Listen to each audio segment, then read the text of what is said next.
Bienvenue dans ce nouvel épisode de notre podcast Au-delà des apparences, 3 fois plus puissantes. Aujourd'hui, on consacre cet épisode aux blessures de l'âme.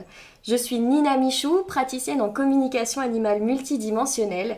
Et comme pour les précédents épisodes, je suis accompagnée d'Ashley Legrand, thérapeute holistique avec les chevaux, et de Sophie Auger, romancière, podcasteuse et thérapeute par les cartes.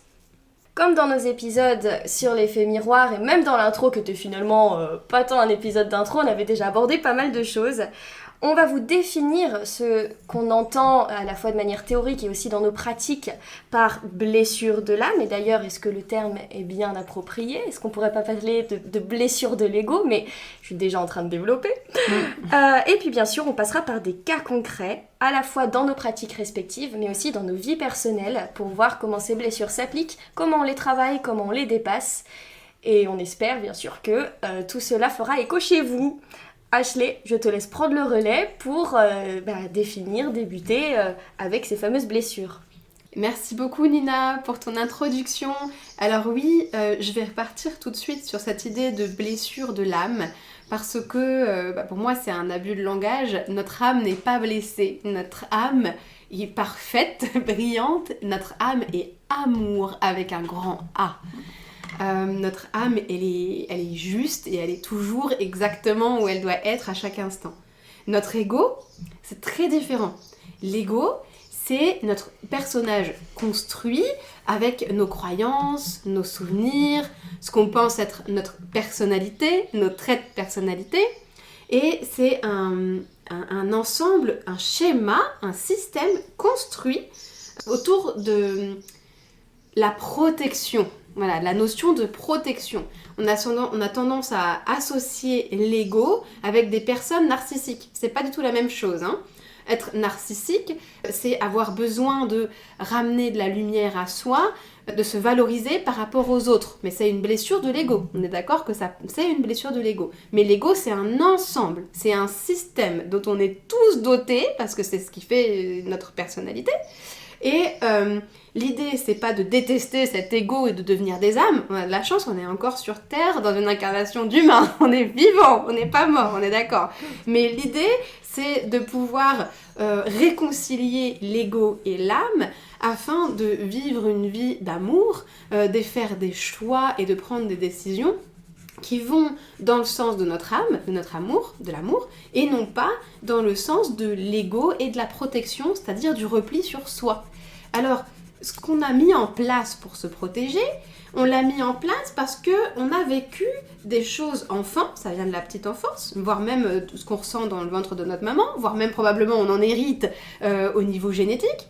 C'est, par exemple, je vous donne les 5 blessures. Alors ça, c'est le fruit, les 5 blessures, c'est le fruit d'un travail de plusieurs scientifiques, de plusieurs auteurs, de personnes qui ont fait des recherches. Et donc, les 5 blessures qu'on peut retenir aujourd'hui, c'est l'abandon, le rejet, la trahison, l'humiliation et l'injustice. Alors, ce sont des termes qui ont été là pour regrouper des familles de blessures. En fait, un ensemble de comportements qu'on a voulu synthétiser dans 5 familles, dans 5 blessures spécifiques. Mais en fait, tout n'est pas absolument, figé, stratifié ainsi. C'est une manière de les reconnaître et c'est une manière de mettre le doigt sur un ensemble de schémas de comportement type que vous allez avoir et qui renvoie à un type de blessure, à quelque chose que vous avez vécu. L'objectif, c'est pas de nous mettre dans des cases, l'objectif, c'est au contraire de se rendre compte des comportements toxiques qu'on peut avoir envers soi-même, qui nous éloignent de l'amour et de notre mission de vie, inconsciemment, mais dans une optique de protection. Voilà. Et donc, du coup, c'est pour ça que dans ma pratique, l'objectif est toujours d'abord de se réconcilier avec cette personne, avec ce personnage blessé, de recréer de l'amour dans ce lien pour prendre conscience et ensuite pouvoir guérir et passer à autre chose. Dans vos blessures, lorsqu'on souffre d'une blessure, on porte un masque.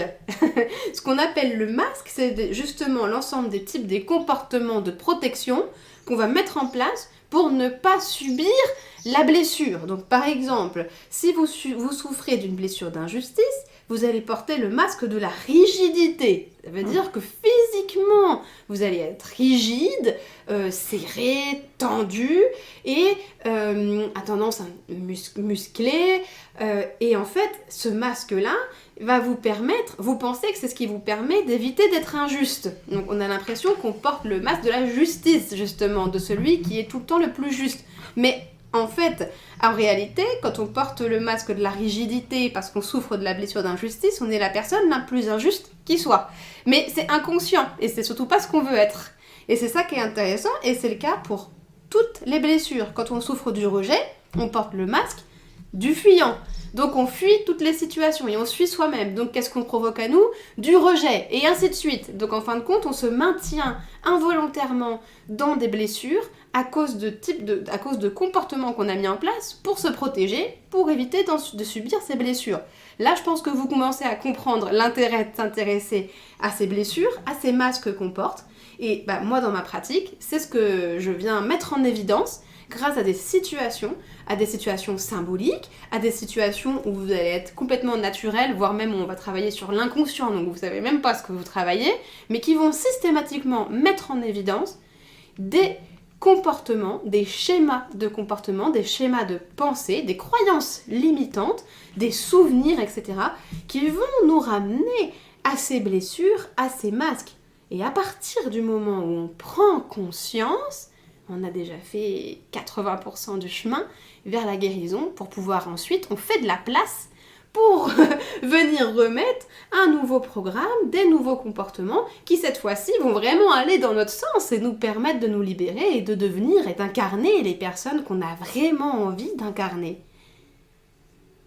Bravo. Ok. Parfait. Alors, on va rebondir peut-être avec Sophie. Oui, qui a bien préparé son dossier. Comment tu traites les blessures, toi, dans ta pratique Est-ce que tu as quelque chose que tu veux rajouter Non, je pense que la façon dont tu as expliqué et présenté les choses, elle est hyper claire et elle est, relativement vulgarisée, c'est-à-dire qu'elle est compréhensible par toutes et tous. Et c'est important parce qu'on a souvent tendance à faire de grands développements, des grandes explications, des grandes théories sur ces blessures, alors qu'en réalité, on peut simplifier, entre guillemets, la chose de manière à la rendre abordable, compréhensible, et du coup de permettre de s'y intéresser et de travailler dedans, déjà par soi-même, et ensuite en étant accompagné, parce que je crois qu'aucun travail ne peut vraiment se faire seul.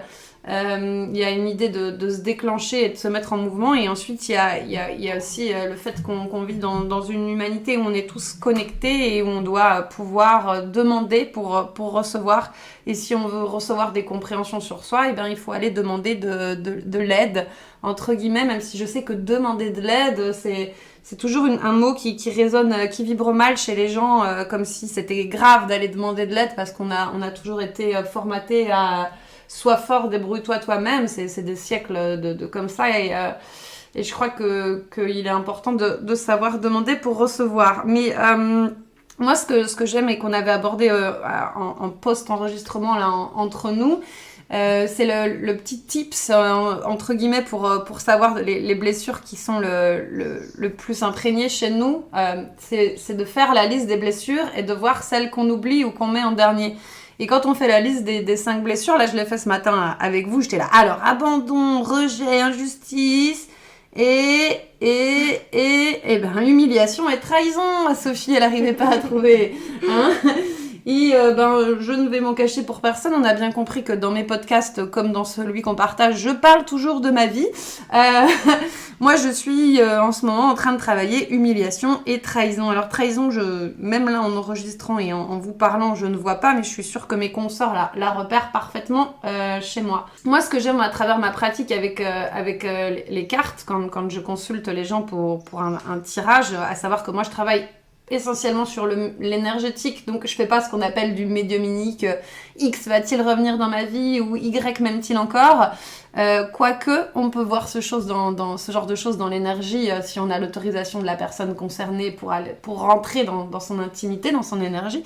Ce que j'aime, c'est la manière dont un tirage se déroule. C'est toujours, t'as des grandes lignes, t'as l'énergie globale de la personne, son énergie du moment, son énergie de naissance, les déséquilibres. Et au fur et à mesure que tu creuses et que tu commences à voir, là, il y a un truc avec ta mère, il y a un truc avec ton frère, bref, il y a quelque chose où tu bloques. C'est comme si tu vas t'enlever les couches d'un oignon. On prend souvent cette image là, nous, entre nous, quand on s'autoconsulte et quand on parle de nos pratiques. Enlever les couches d'un oignon et arriver vers le cœur. Et moi, j'adore aller petit à petit parce que de toute façon, c'est comme tout, c'est step by step. Tu peux pas rentrer profondément dans la blessure de quelqu'un. C'est comme rentrer dans l'intimité d'un coup. L'image est assez parlante. Et tu vas petit à petit vers ça, vers le nœud, parce que c'est un nœud pour moi. Si je visualise en termes énergétiques, tu vois, quand je ressens quelque chose chez quelqu'un, une blessure, je vois comme un nœud qu'il faudrait dénouer, mais pas couper. Tu vois, parce qu'on ne peut pas se couper de ce qu'on est, on ne peut pas se couper de ce qu'on a construit égotiquement parlant. Par contre, on peut s'en détacher. Et j'aime bien parce que ça vient toujours petit à petit. Je vois des choses, je ressens des anecdotes qui auraient pu se passer. Ah ben tiens, à un moment, ta mère, exemple, voilà, ta mère était très dure avec toi, très exigeante, etc. Et ton père est parti quand t'étais petite. Ouh, je sais que je vais toucher blessure d'abandon et éventuellement injustice, humiliation. Et c'est incroyable parce qu'une fois que t'as mis le doigt dedans, tu penses que t'es arrivé au noyau. C'est un leurre. Tu ouvres une autre porte et il y a une multitude d'autres petits noyaux à aller, d'autres petits oignons à éplucher et d'autres petits nœuds à défaire qui découlent de ces blessures-là. Donc c'est un peu comme si tu passais d'une dimension à une autre. Mais ça soulage déjà d'arriver sur le premier nœud parce qu'en fait tu mets un mot sur quelque chose et tu sais où tu peux plonger. Et moi mon travail, j'aime bien le comparer au fait que je montre le chemin, je montre la direction et après les gens choisissent ou non de se rendre sur ce chemin et de faire la rencontre d'eux-mêmes ou d'autres pratriciennes qui vont les accompagner sur un autre chemin.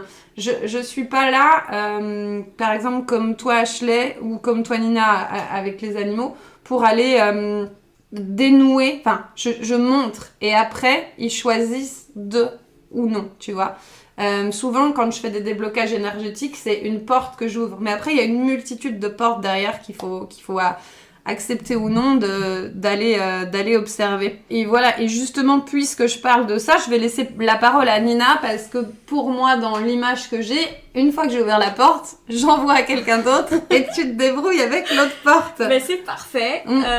Et ben je vais commencer par parler de l'application ou de la reconnaissance du moins de toutes ces blessures dans ma pratique, la communication animale.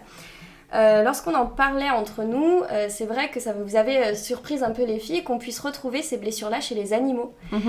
Et c'est quelque chose qui, moi, m'a surprise aussi en formation, parce que pour moi, il y a quelque chose de très humain, en fait, dans ces blessures-là. Mais les animaux sont vite venus me remettre à ma place en me transmettant mais d'où tu fais une hiérarchie. Ne penses-tu pas qu'on peut avoir des blessures communes ? Certes, on vit dans le même monde et pas dans la même réalité, donc tu as tes problématiques d'humains, on a nos problématiques d'animaux, que ce soit chien, chat, etc. Mais ça veut pas dire qu'on ne souffre pas de choses qui sont similaires, du moins sur des plans similaires. Et c'est vrai que si je reprends chacune des blessures, le rejet est très présent chez des animaux dans les refuges, par exemple, qui ont tellement subi maltraitance parfois, ou juste voilà, d'abandon, qui aujourd'hui ne veulent plus de contact, ne veulent plus rentrer dans une relation et donc fuient.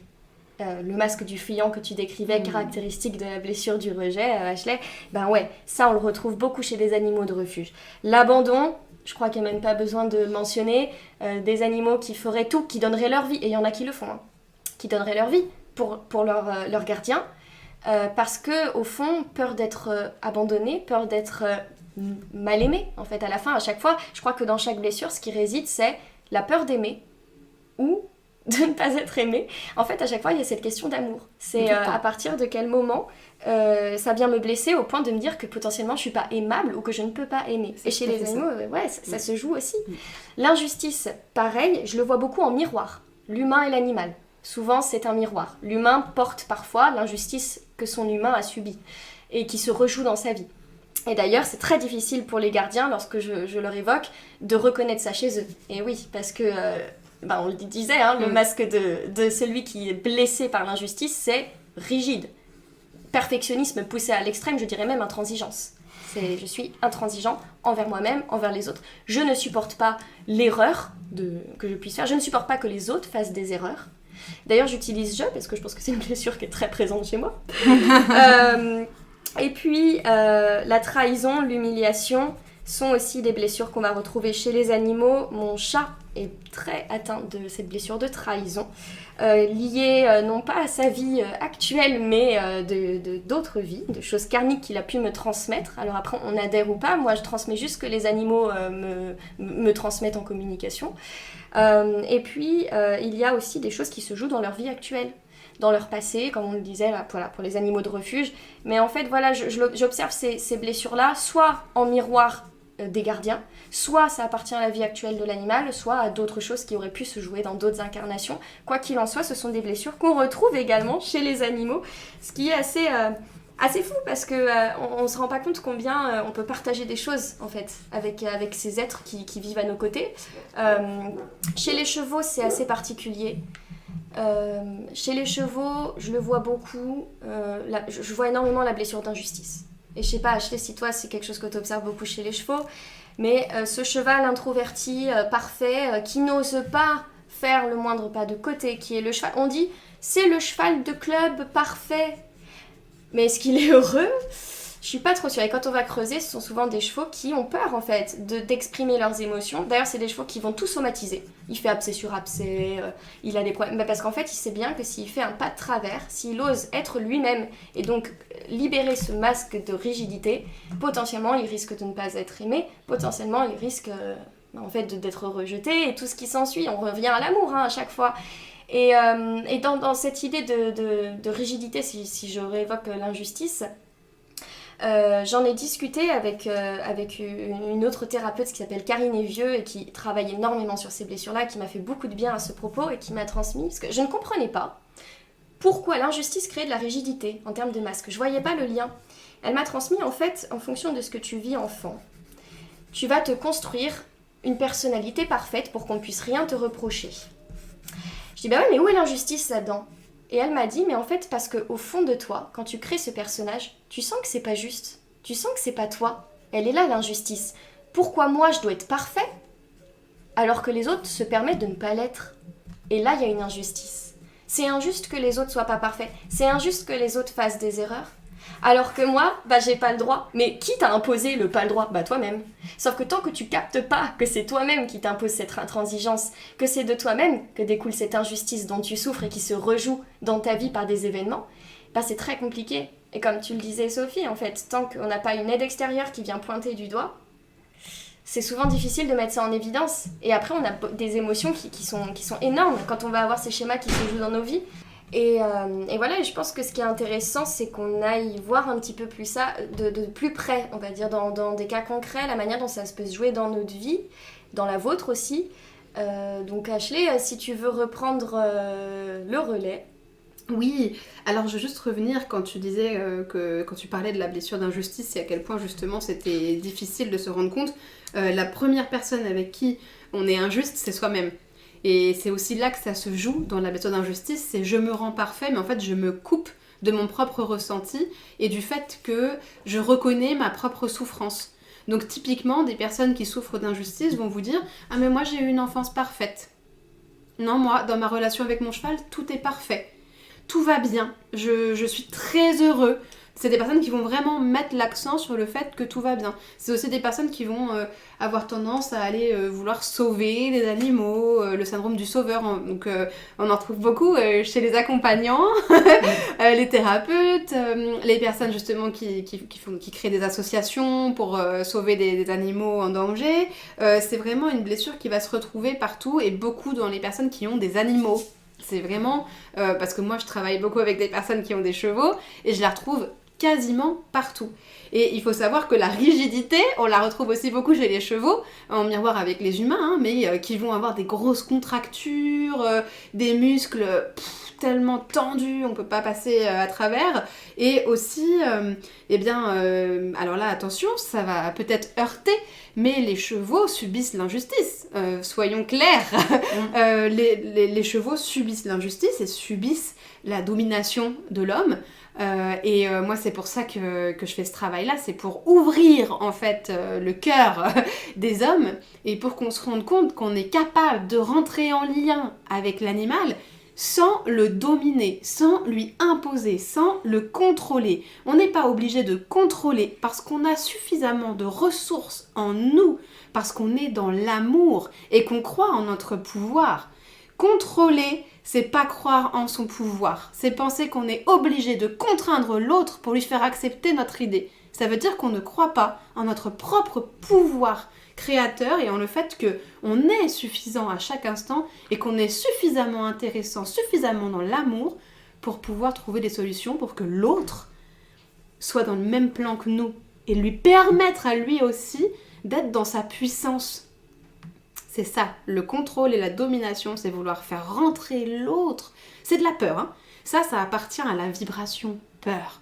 J'ai peur de pas pouvoir, j'ai peur de pas avoir assez de ressources en moi, donc j'utilise la contrainte. Donc le but, c'est de sortir de la peur et aller vers l'amour. Là, on est dans les... Je vais trouver des exemples pour vous. Ah bah tiens, je vais parler de la séance sur le... Ah bah non, je vais prendre une autre personne que toi, Sophie, je vais t'épargner. Non, mais ça m'aurait fait plaisir. Ouais, alors vas-y, notre dernière séance avec ta jument, oui. On a discuté Tu peux. Ok, merci. D'une problématique en gros, quand je rentre en relation avec un homme, j'attends tout de suite d'avoir des preuves de son intérêt pour moi, de son amour. J'ai besoin de recevoir des messages, j'ai besoin qu'on s'intéresse à moi, sinon je prends peur. Et donc je contrôle, je regarde mon téléphone tous les 2 minutes, et si je pouvais plier la situation afin d'être sûre que ça va se passer comme j'ai envie et qu'on va pas me laisser et qu'on va s'intéresser à moi, je le ferais. Et donc on a travaillé avec ta jument, avec Candy, je lui donne ton surnom, hein, voilà, qui s'appelle Candy Light, peut faire plaisir. Donc je pense que ça va émerger aussi en toi pour d'autres problématiques. Hein. Et là, pour faire plaisir. Ouais, voilà. Pour procurer du plaisir, en gros. Hein. Ta jument s'appelle comme ça. Je suis là pour procurer du plaisir. On n'attire pas à soi les animaux pour rien. Et en fait, Candy, elle est assez... angoissée, stressée, et c'est une jument de dressage qui a subi le contrôle et la domination de manière assez extrême. Et aujourd'hui, elle est assez fuyante, elle est en couple fusionnel avec mon cheval Namasté, et elle le lâche pas, elle reste constamment à ses côtés, et ça provoque quelque chose chez Sophie, comme quelque chose genre « Oh là, génial, elle a de la chance, elle a trouvé son double ». Et en fait, la séance commence et on doit aller chercher Candy pour la ramener. Et on part avec Candy et la première réaction de Sophie, c'est « Mais pourquoi Namasté, il vient pas ? En fait, il s'en fout d'elle. C'est elle qui se colle à lui, mais lui, il s'en fout. » Et je lui dis « alors du coup, qu'est-ce que ça veut dire ? Ça veut dire qu'il l'aime pas, que elle se fait avoir. » Ok, là tu dois la voir, la blessure de trahison. En fait, tu dois la voir arriver. Genre elle, en fait, elle est là, elle donne tout, elle est toujours avec lui, et là on l'enlève, et il vient même pas, il s'intéresse pas au fait qu'elle parte. Quel traître ce Namasté. Ma jument, la pauvre, elle se fait avoir. Il ne l'aime pas en vrai parce qu'il ne vient pas. Et moi je lui ai dit, mais ça se trouve, il est juste heureux de souffler 2 minutes. Je précise que je n'ai pas mis une telle. Mais tu te rends compte? Ah bon, tu t'es pas rendu compte. Je me rends pas compte, tu as raison. Tu t'es pas rendu compte. Mais tu me vois, je ne me vois pas. Bah là-dessus, non, mais parce que justement, voilà l'exemple, et c'est génial que Sophie, elle accepte de se rendre vulnérable de manière publique, parce que c'est toujours comme ça, en fait. On ne peut pas le voir, on ne peut pas se voir de l'extérieur quand on est dedans. Mais c'est justement le cadeau, c'est de pouvoir se rendre compte et de prendre conscience pour se libérer. C'est la première partie. Et en général, on me demande toujours « Oui, mais moi, tu me dis que je souffre du rejet, mais moi, je me sens pas du tout en souffrance par rapport à cette blessure. » Bah non, puisque t'es dedans et que c'est ton schéma depuis toujours. Donc tu le vois pas comme une souffrance, tu le vois comme une normalité. C'est ta manière de fonctionner. Et tu vois la vie à travers ces yeux-là. Tu penses pas que les autres, ils la voient différemment. Et tu vois pas ta propre souffrance puisque c'est ton schéma. Avec ton petit masque de fuyant, tu fuis toutes les situations, tu veux pas t'engager, etc. T'as l'impression que c'est normal. Ben oui, c'est ta normalité. Mais c'est pas ce qui te rend heureux, puisque tu vois bien que ça te pose des soucis. Et toi, c'est pareil, du coup, Sophie, là, dans la situation, c'est pas clair pour toi, mais c'est normal. Tout comme pour moi, c'est pas clair quand ça touche mes blessures, ou Nina, ou tout le monde. On est tous pareils, hein. C'est là-dessus, il n'y a pas de... Personne n'est assez prétentieux. D'ailleurs, c'est vraiment de la prétention que de penser que nous, on est en dehors du plan divin, que nous, on est en dehors des blessures, qu'on n'a rien. Il y a un petit souci. Donc, c'est que forcément, on est dans une blessure. Alors, du coup, pour reprendre cet exemple avec ta jument, Sophie, on arrive dans la carrière et puis effectivement elle supporte mal la solitude, est très éloignée, Candy, et Sophie naturellement me parle, et pendant qu'elle parle elle fait des cercles avec Candy qui ne supporte pas être arrêtée, donc elle ne supporte pas ne rien faire, il faut toujours être dans le faire, et les deux elles marchent comme ça tout avec une allure assez soutenue en rond autour de moi, de manière assez rapprochée de moi. Je ris, hein, donc, mais bon, il n'y a rien de monde. Là, vous voyez bien la situation qui commence à se dessiner, c'est-à-dire qu'on a l'ampleur énergétique de presque ce vortex qui se crée autour de moi, et où effectivement l'énergie est puissante, et où Sophie et sa jument sont assez proches, et d'ailleurs tu la tenais assez proche de la tête, et on y va. Alors la jument elle suivait, parce qu'en fait on est dans un cas miroir, je pense, donc toutes les deux dans votre truc, on s'arrête pas, on marche, et puis ça fait mal, et puis ça fait mal. On marche que dans la direction à gauche, donc que direction émotionnelle, on ne va surtout pas à droite, pas une seule fois. Donc ça c'est le genre de truc que j'observe. Là du coup ça vous donne un petit peu d'indication sur comment on travaille ensemble.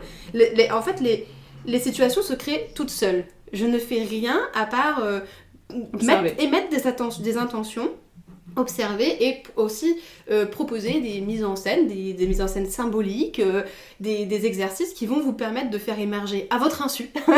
Mais c'est ça qui est génial parce qu'on n'est pas dans le mental, on est dans le corporel, on est dans le physique, on est dans le symbolique, on est dans le spirituel, on est dans l'univers, quoi. On laisse faire les choses et les chevaux sont toujours au rendez-vous. Toujours au rendez-vous et ils nous passent toujours les bons messages. Et en fait, de toute manière, c'est nous qui les voyons et c'est la personne qui parle de comment elle se sent à ce moment-là. Et donc la manière dont la personne va interpréter les événements, poum, ça ouvre une porte qui est géniale. Comme tu disais, il vient pas, donc il l'aime pas, donc la pauvre, elle se fait avoir. Ah, elle se fait avoir, on est dans la trahison. Et donc, qu'est-ce que fait le contrôlant ? Eh ben, il contrôle. Alors ensuite, Sophie, je lui dis, ok, maintenant, qu'est-ce que tu penses que tu pourrais faire d'autre que maintenant qu'on s'est rendu compte que tu tournais en rond, dans tes pensées, hein, c'était vraiment ce qui se passait aussi à l'intérieur, tu tournes en rond, qu'est-ce que tu peux faire d'autre ? Bon, bah alors, Sophie essaie de s'éloigner, de faire un peu plus de tour de la carrière, mais à droite, ça reste très compliqué, on repart à gauche très vite, on repart en rond, inconsciemment. Et donc, du coup, ensuite, Sophie me dit « Ah bah attends, j'ai une idée, je vais lui faire des petits exercices. » Et puis là, allez, on sort 2-3 frites, et puis c'est parti, on décide de faire passer la jument un pied et puis un autre, alors sachant qu'elle est déjà un peu dans le mouvement et un peu difficile à se calmer, et on veut qu'elle s'arrête avec les frites entre les deux jambes, entre les 4 membres. Bon bah qu'est-ce qui se passe à votre avis ? La jument, elle bourre, elle veut passer, Sophie s'agace, mais gentiment, il n'y a pas de... Voilà, la jument est au licol, je précise, on est à pied, le but, il n'y a pas de maltraitance animale dans tout ça, mais en fait, on sent que c'est pire en fait. La situation commence à être vraiment pire, et là, il y a un affrontement, enfin un rapport de force qui commence à se mettre en place. Et là, je vois Sophie qui me dit « Attends, qu'est-ce que je suis en train de faire ?» Et là, Sophie balance les frites, parce que c'est toujours haut en couleur. Sophie balance les frites, mais qu'est-ce que je fais ? Pourquoi je veux absolument qu'elle passe au-dessus des frites ? J'en ai marre ! J'enlève tout, j'arrête ! Et là, Sophie, elle enlève le licol, elle se pose au milieu, et là, je lui dis « Maintenant, tu te sens comment ?»« Ah bah ça va mieux là !» Ah bah oui. Pour vraiment décrire l'instant, parce que je pense qu'il est important, en fait, il s'est passé comme si le temps s'était suspendu Et comme si en fait j'étais sortie totalement de mon corps, de la situation, que j'étais devenue observatrice de la scène, et ça tu me fais régulièrement travailler là-dessus. Et en fait j'ai dit, mais pourquoi ? Alors de la manière dont tu le décris, mais en fait à l'intérieur de moi ça a été inversement et étrangement très calme, et j'ai enlevé le licol. Et là, le soulagement de lui enlever le licol et de la laisser partir et de me retrouver là, à juste être observatrice et pourtant bien ancrée dans ton terrain, dans le présent, c'était grandiose. Et depuis, je reviens tout le temps à cette sensation. Tout le temps depuis ce jour-là. Dès que je commence à ting tam pouf paf pouf, je repense à moi et la sensation quand j'ai enlevé le licol. Mais attends, je reprends juste parce que ça me fait écho à une situation que j'ai vécue. Et d'ailleurs, je te l'ai décrite, Ashley, je sais pas si tu te souviens, je t'ai fait un vocal tout de suite quand ça m'est arrivé. J'étais avec mon cheval, à pied, pareil. D'ailleurs, je ne savais pas le prénom complet de ta jument, et je trouve ça fou. Moi, mon cheval, son prénom complet, c'est Calcatraz. Et bon, il y a plein de choses liées à lui, mais de ce que vous avez dit, moi je me suis dit aussi, est-ce qu'il m'aide pas à sortir de ma propre prison ? Ouais, c'est ça. Ah oui, incroyable. Ça me fait des frissons. Mais quelque part, donc j'étais avec Cal, hein, c'est à sa demande que je le renomme par ce diminutif. Calme, je suis à pied, hein, et puis je cherche à faire des arrêts carrés. Ce qu'on appelle carré, c'est un arrêt assez net avec voilà, les 4 pieds bien posés, pour les non-cavaliers je précise. Donc je marche et je demande un arrêt. Donc c'est très codé entre nous, et là je vois qu'il s'arrête, et avant que je lui redemande de reprendre le mouvement, de marcher à nouveau, et ben il le fait sans que je lui demande. On s'arrête, et puis on s'arrête peut-être 5 secondes, et boum, il repart. Alors, je dis bah non Cal, je t'ai pas demandé de redémarrer. Hop, je l'arrête. Et hop, il repart. Je me suis bizarre. Et puis ça, plusieurs fois, je me dis, mais bon sang, mais qu'est-ce qui se passe ?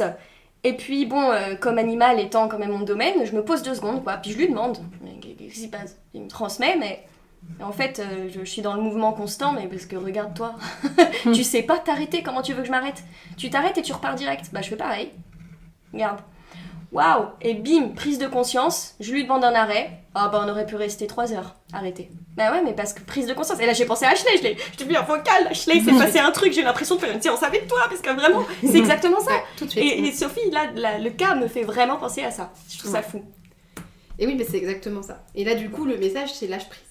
Lâche prise. Hein, dans le cas de Sophie, bah, toi aussi. Hein, mon cheval m'a beaucoup de fois demandé de lâcher prise littéralement, c'est-à-dire qu'il se barre en courant, et il me l'a fait plusieurs fois. Hein. C'est, il tire d'un coup et boum, triple galop. Et moi j'ai été très perturbée par ça. Hein. Et lui, il m'a bien transmis, hein, mais qu'est-ce que t'as dû faire là ? Qu'est-ce que je t'ai obligée de faire ? Mais j'ai pas pu faire autrement que de lâcher. Ah bah ouais, sinon tu te brûlais les doigts sur la longe. Bah arrête de te brûler dans ta vie là en fait. Arrête de te brûler les ailes, de brûler les doigts, de brûler les ailes, lâche prise. Et comme par hasard, ça va beaucoup mieux, hein, un comportement qui n'est plus là, depuis que quand ça va pas, allez hop, je lâche prise. Exactement. Et en fait, c'est toujours revenir, quand on dit revenir à l'amour, c'est vraiment cette idée de je lâche, je reviens un coup en arrière, je lâche ce que je suis en train de vouloir absolument contrôler de la situation. Du coup, ça revient toujours à cette idée de qu'est-ce que je veux absolument faire rentrer dans mes idées, mon cheval, là, dans cette idée de maintenant. Et là, le message, c'est non, tu as suffisamment de ressources pour réussir à obtenir ça sans me contrôler et sans contrôler la situation. Pourquoi ? Parce que tu as déjà le pouvoir en toi de créer la réalité que tu souhaites sans avoir à contraindre les autres à y rentrer. Ça vous parle ou pas ? On est créateur de notre réalité. On en a déjà parlé. On est créateur de sa réalité. Il est là notre pouvoir. Et lâcher prise, qu'est-ce que ça veut dire profondément et intensément ? Alors avec la longe et l'école et le cheval, on est d'accord que le lâcher prise, il est évident. On le fait physiquement, on le symbolise, le lâcher prise. Et le lâcher prise, c'est vraiment tout ce que je ne peux pas contrôler, tout ce sur quoi je ne peux pas avoir une action, doit rester en dehors de ma tête. Je ne peux faire que ce sur quoi je peux agir. Et sur quoi je peux agir ? Sur moi. Je peux changer la manière dont je pense les événements. Je peux changer la manière dont je me sens là, maintenant. Voilà. Oui. Et ça, c'est la vibration peur. Hein. En fait, bien sûr. Tout ça, c'est poussé par la peur. Hein. Le fait de vouloir contrôler, c'est de la peur. Et donc, c'est là où il ne faut pas s'en vouloir. Il n'y a pas de culpabilité à développer. L'idée, c'est, en fait, se rendre compte, arrêter de nier, et de nier qu'on nie, le fait qu'on est dans la vibration de la peur quand on veut contrôler. Et dans ma vie plus perso, c'est quelque chose qui m'a beaucoup atteinte. Après, j'aime pas dire ça parce que c'est comme si ça enlevait le pouvoir créateur, justement. Donc, je suis aussi responsable de ça. En parlant d'injustice, j'ai du mal avec les injustices globales du monde. Des enfants qui crèvent de faim dans certains pays, des animaux qui n'ont rien demandé et qui vont partir à l'abattoir et même pas être bien... Enfin, je veux dire, est-ce qu'il y a des bonnes conditions pour être tué, je suis pas sûre, mais en fait, voilà, moi, tout ça, ça crée... Mais vraiment, c'est profond, hein. Ça vient vraiment me faire mal. Et j'en ai parlé toujours à cette thérapeute, la Karine, parce que oui, encore une fois, se tourner vers d'autres personnes, parce que c'est très difficile à mettre en évidence chez soi. Et elle m'a transmis, tu sais, t'as pas la main mise dessus. Toi, tu fais à ton échelle ce qui te semble juste pour toi, mais tu peux pas changer le monde. Accepte-le, accepte ce monde. Accepter, c'est pas cautionner. Voilà ce qu'elle m'a dit. Et waouh, ça a fait quelque chose. Mais Karine est incroyable, Karine est incroyable. Accepter, ce n'est pas cautionner. Et là, moi, ça m'a libérée de quelque chose. Oui. Après, c'est très libérateur cette phrase. Ah mais ça fait du bien parce qu'en fait tu te dis mais oui je fais ce que je peux et le reste je n'ai pas apporté cette injustice. Ça appartient au plan divin. Ça appartient à quelque chose qui est en dehors. Mais c'est comme ça qu'on peut changer le monde. La réalité, là je vais un peu plus loin, hein, mais en fait on ne peut agir que sur soi. Mais notre travail à nous c'est d'éveiller les consciences et le pouvoir que vous avez il est sur vous. Retournez-vous à l'amour, vous allez créer une réalité qui correspond à ce que vous êtes. Donc ça se fait individuellement. Et si on n'est qu'une seule et même conscience globale, en fait, c'est notre responsabilité à chacun de retourner à l'amour pour créer la réalité qui corresponde à notre nouvelle vibration. J'ai cette phrase qui est venue dans un rêve récemment, qui est « Je crée mon empire de bien-être ». Oh, c'est joli, c'est mais qui est venue comme ça. J'ai envie de l'afficher dans ma salle de bain, je sais pas pourquoi. Ça me fait penser à un truc déesse, j'ai envie de prendre soin de moi. Mais tu sais, il y avait un vrai truc là-dedans. Et je me suis dit, c'est vrai que ça parle de l'intérieur, de ce que j'ai envie de créer avec ma pratique et tout ça, mais ça va plus loin que ça. Parce qu'un empire, ça englobe plusieurs personnes. Donc je me dis, en fait, il y a aussi cette idée de si j'arrive, moi, à créer ce que j'ai envie de créer, de juste, de bon pour moi, en fait, ça va entraîner tout plein de personnes sur le chemin qui est bénéfique pour eux aussi. Et d'où l'empire, en fait. C'est le bien-être pour tous. On dirait un slogan bizarre. Le bien-être pour tous, oui, j'avoue qu'on dirait un slogan bizarre. Mais bon, j'ai un truc qui m'a récemment frappée, mais ça, c'est du quotidien pur et j'aimerais juste en parler parce que c'est à la fois drôle et à la fois... bon, c'est sur l'injustice, hein. Je t'explique. Qu'est-ce qu'on fait comme... Et on a un truc à travailler sur l'injustice, là, les filles, parce qu'on tourne beaucoup autour de cette blessure. Bien sûr, mais c'est celle qui, personnellement, m'atteint beaucoup, et je m'en rends compte depuis peu, donc comme quoi. Et en fait, donc j'ai commandé un colis sur Internet pour des produits pour mon cheval. Donc voilà, je commande mon truc, et puis je reçois un petit mail super sympa de Colissimo qui me dit « Nous avons endommagé votre colis, et du coup, il ne pourra pas être livré. » Voyez avec l'expéditeur, qui est Cheval Énergie, je vais mettre des noms, ce sera plus simple, Cheval Énergie pour récupérer l'argent de votre colis. Cheval Énergie me dit, il faut voir avec Colissimo, parce que c'est eux qui doivent nous envoyer un formulaire, comme quoi le colis est endommagé, et c'est que ce formulaire qui nous permettra d'engager la procédure de remboursement. Alors je contacte Colissimo, et je leur dis, s'il vous plaît, envoyez le fameux formulaire à Cheval Énergie. Il m'envoie clairement bouler, hein, madame, c'est avec l'expéditeur qu'il faut voir, nous, voilà. Mais je me suis dit, mais combien de temps ça va prendre ? Je rappelle Cheval Énergie, je leur dis, mais je comprends pas, comment je vais faire ? Et se joue un ping-pong entre les deux services. Mais surtout, moi, je suis au milieu et je me dis, mais j'aurai jamais mon argent, mais je vais jamais récupérer... C'est injuste. Mais c'est hyper injuste. Moi, en plus, j'ai ouvert mon entreprise. Là, en ce moment, niveau argent, j'en ai besoin. Je peux pas dépenser ce que j'ai dépensé dans ce colis 3 fois pour mon cheval ce mois-ci. Il y a un moment donné, c'est compliqué. Donc là, je m'énerve. Et je dis à Cheval Énergie, mais quel est le délai d'attente, quoi ? Quand est-ce que Colissimo va vous envoyer ce fameux formulaire ? Ah on sait pas. Et là, moi, ça m'énerve. Et en fait, puisque Colissimo, à chaque fois, ne veut pas de contact avec moi et me renvoie vers Cheval Énergie, à chaque fois, me dit, mais madame, nous, on fait ce qu'on peut. Et là, j'en deviens folle. Mais vraiment, vous m'auriez vu, j'en deviens folle. Je les appelais tous les jours. J'étais la cliente horrible, en colère. Alors, c'est bon, vous avez reçu le formulaire, vous allez pouvoir me rembourser. Non, madame, et tout. Mais j'en devenais folle. Et je les rappelais tous les jours. Et au bout d'un moment, ma colère s'est déversée sur eux, parce que je savais même pas sur qui déverser ma colère. Donc je leur ai dit, il va falloir trouver une solution, parce que si vous recevez jamais le formulaire, moi, je vais quand même devoir être remboursée. Donc à un moment donné, vous trouvez une solution, vous n'avez pas votre formulaire, c'est pas grave, mais vous me remboursez. Et la dame m'explique bien que sans ce formulaire, ça sera pas possible. Et là, j'explose de colère. Et puis, je finis par raccrocher. Et moi, là, à ce moment-là, j'ai du mal à saisir. Je comprends que ma colère, elle est un peu disproportionnée. Je comprends pas pourquoi elle vient un peu comme ça, en fait. Et donc, c'est fou parce que je vois Karine, dont j'arrête pas de parler. Karine, que je vois après, je lui explique ce comportement et elle me dit « Ok, t'as identifié une blessure particulière ?» Et bah, Karine, j'ai identifié l'injustice. Là.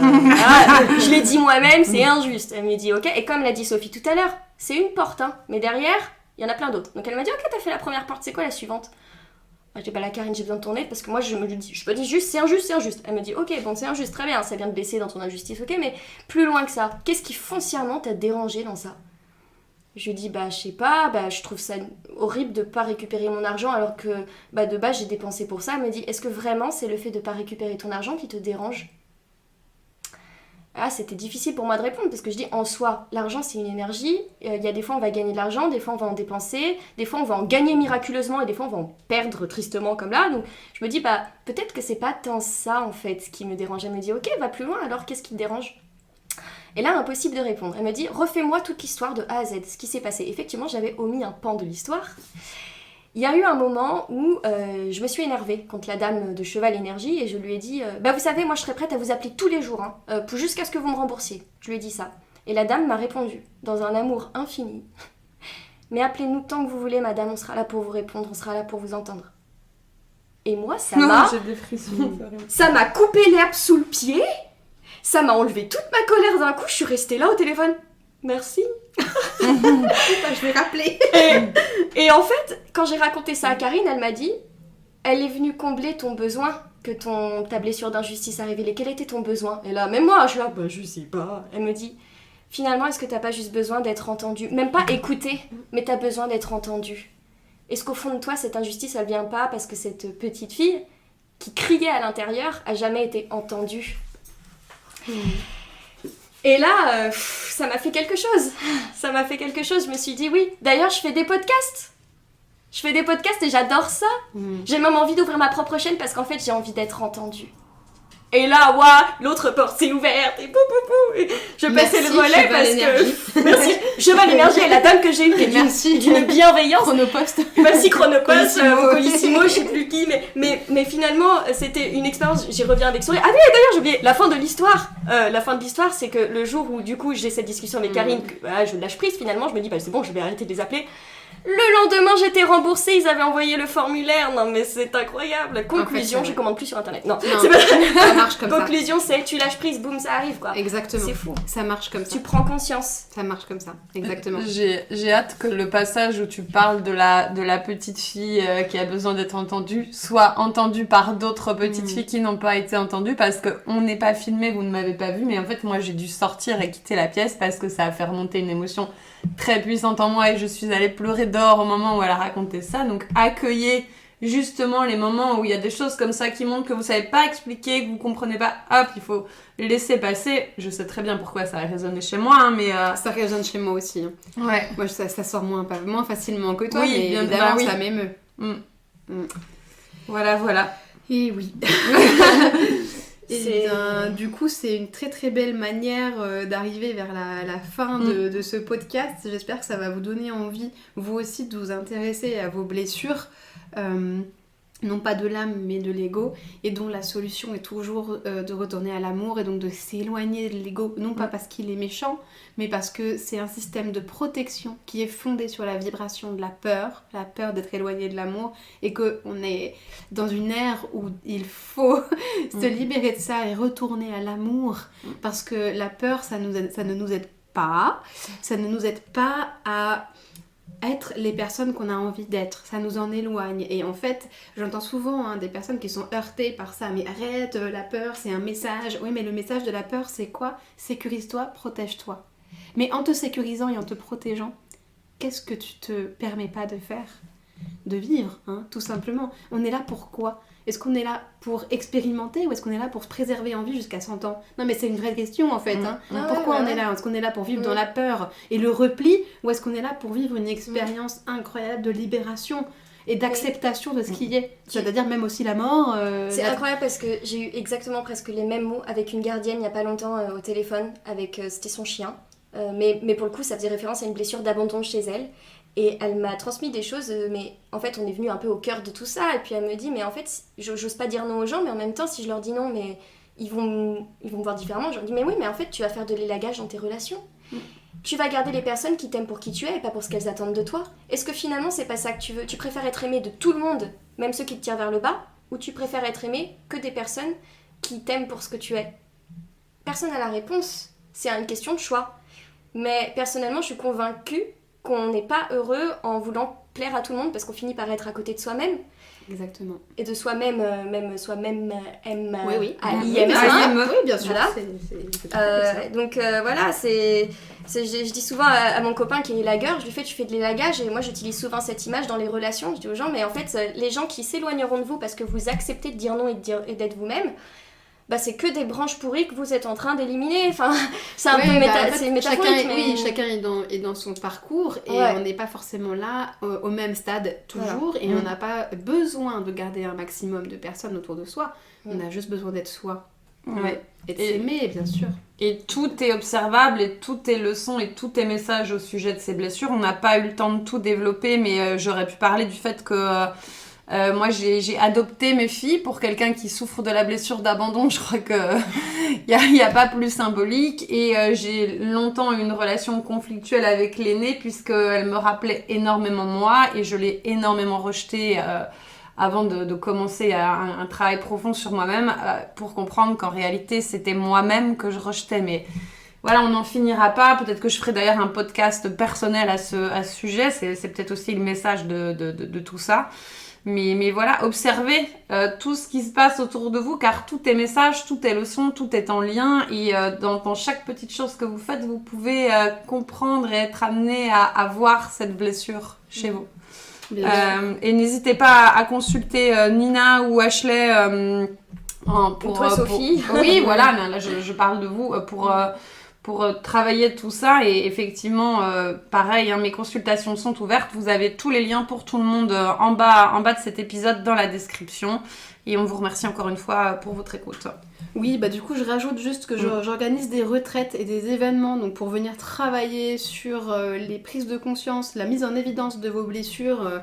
Venez vous essayer aux exercices symboliques avec les chevaux parce que c'est extraordinaire. Oui. Et là ça va aller au-delà de tout ce que vous... Parce que vous pouvez pas contrôler. Donc en fait ça va au-delà, ça met tout en évidence, c'est incroyable. Je prépare aussi des ateliers pour ceux qui nous écoutent qui ont des chevaux.